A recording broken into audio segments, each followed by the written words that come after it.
সাল্লাল্লাহু আলাইহি ওয়াসাল্লাম আরেক হাদিসের মধ্যে বলেন, সহবাস করার আগেও বিসমিল্লাহ পড়তে হবে।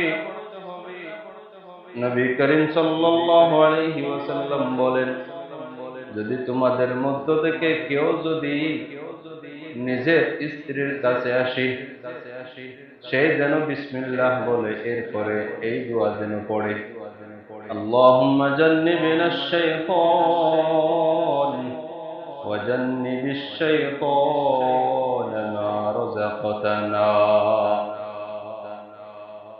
বিসমিল্লাহ পড়তে হবে। সেই হাদিসের মধ্যে আল্লাহ নবী সহবাস করার আগে বিসমিল্লাহ পড়ার আদেশ দিলেন এবং একটি দোয়া পড়ারও আদেশ দিলেন।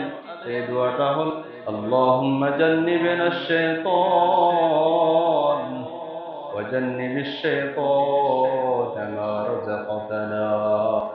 হে আল্লাহ, আমাদেরকে শয়তানের ধোঁকা থেকে দূরে রাখেন, এবং যে বাদশা হবে,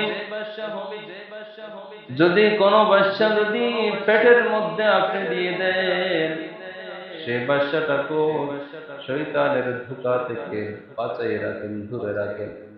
সেই কথা যখন সহবাস করার আগে আল্লাহকে ফরিয়াদ করে বলবেন, তখন আল্লাহ তাআলা বলে সেই বাদশাকে জন্মের পর থেকে মৃত্যুর আগ পর্যন্ত কোন শয়তানের ধোঁকায় ফেলবে না।